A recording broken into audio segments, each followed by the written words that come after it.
Hello, I'm doing a quick video on drums, down and dirty. A friend of mine asked me about this on Facebook, and I keep forgetting to do it. And I came up with some drums today that were suspect, so I'm going to just run through it super fast because I gotta get this done. I'm on a deadline, but this might be a good one to do. So first. When I get going, I just pick a part in the song that's the drums are pretty much the loudest, and I go right to the kick. And I'll put on a gate. I already have a setting here that I usually use, and then I'll just find a place where it works pretty well. You're also going to see that I EQ the side chain here, so it's getting rid of the cymbals. It's only listening to the kick, as you can hear that. Sorry, this is my laptop microphone, so it's not going to sound that great. So I do that, and then I'll go in EQ, and it sounds like there's some crap right around here. I want to get rid of. There's also something here, probably. All right. I may add a little here. I'm going to switch this up. Top end. Let's give some kick. Now it sounds like there's some bottom end there that we need to scoop out. So what I usually do is boost, sweep. There's something at 49. That may be too low.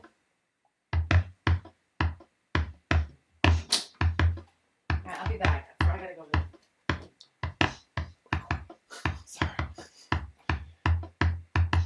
And there's something at 80, 70, 80. I don't know if I like it or not, but we'll take it for now.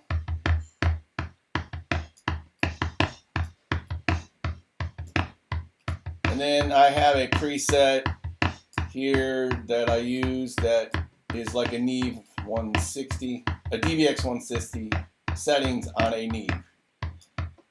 All right, so then I go to the sub kick here. What I'm going to do is I'm going to go ahead, I'm not going to use any of the high end, I'm just going to get rid of it and just use the sub.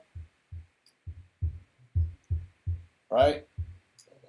I'm going to go ahead and gate that just so it, anytime I do something to one kick, I do exactly the same thing to the other kick, or try to, not always, but as far as plugins. Well, I'm not used to talking while I'm mixing because this is going to sound really stupid. So anyways. So now I'm going to combine them.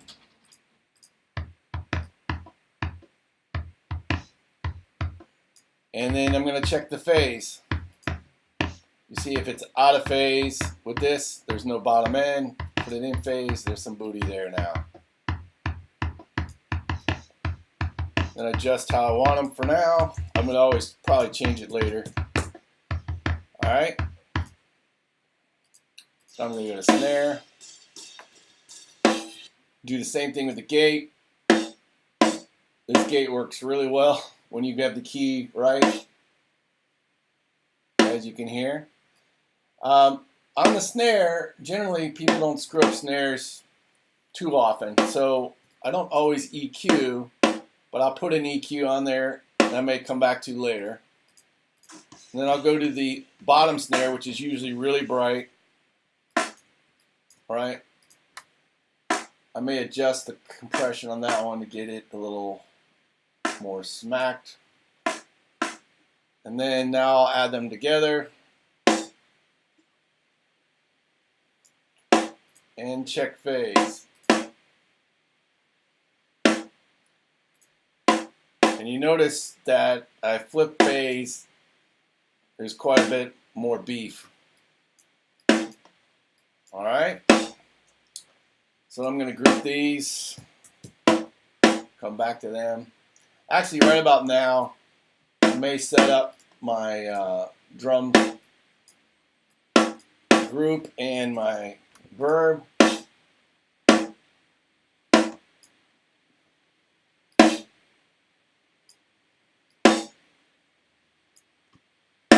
And let's see here. Well, I'm going to start with a setting I have, snare.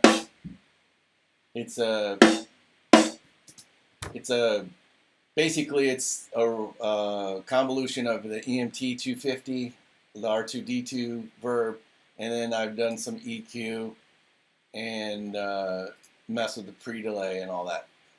And then I'm always change this as I mix, depending on what everything else is. So,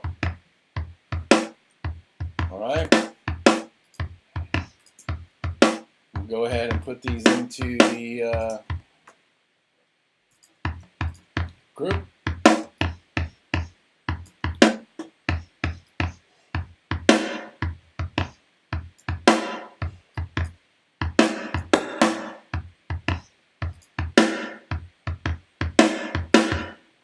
And I'll come back later and mess with the decay to match whatever the song is. Like if it's a faster song, decay is generally shorter. If it's a slower song, decay is longer.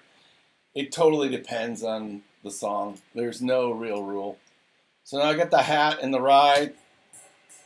And I'm going to kind of even those up. I'll maybe take out some of the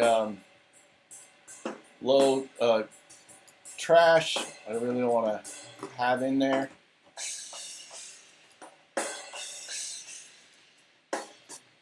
And then I'll check out the overheads. Most of the time I don't EQ overheads, but there is a little bit of stuff in there I don't want.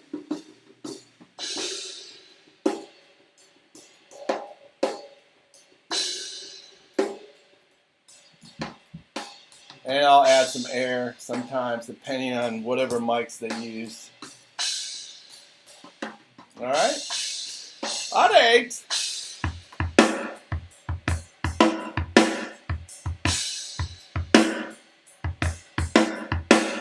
Okay, and then I use the drum group not to compress per se, but I will use a little bit of tape emulation.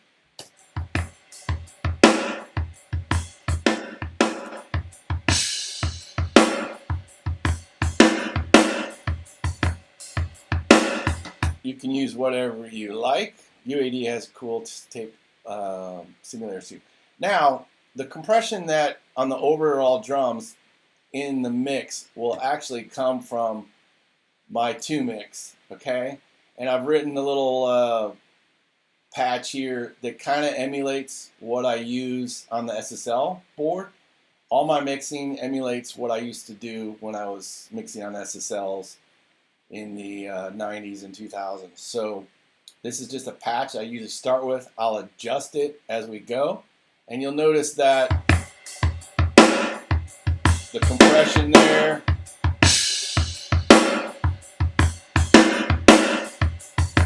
that is actually going to end up being the glue to our mix later on. So then I'll go to toms. Here somewhere where there's a tom fill. And let's just pick one here somewhere.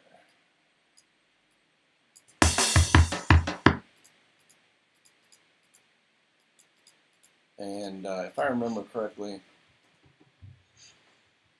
all right, so I'm going to check this one in.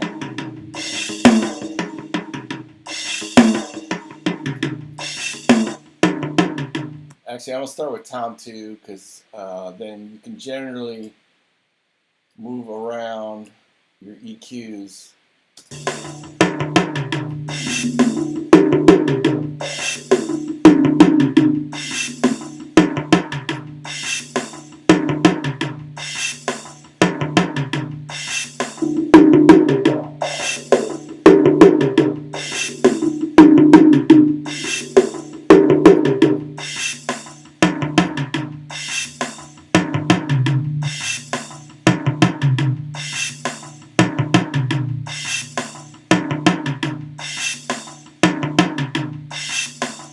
So what I'm generally doing there is you can find the actual bass tone or the center tone of a tom just by doing what I did there.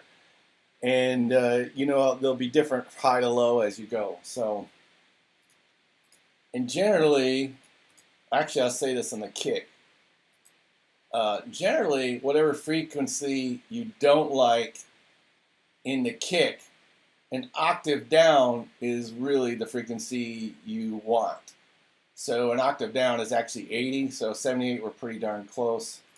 And we're going to see here,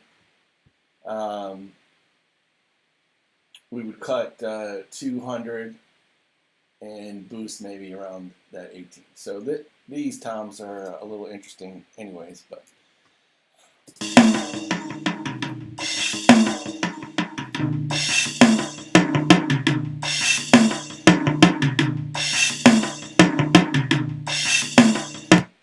Alright, we're going to find a good third and fourth tom here.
And there you go, down and dirty. I'm not very good at talking while I'm mixing, so I apologize for all the crap on there. But that is basically the run through of how I start my drum sounds. And then I always reserve the right to change them as the mix builds.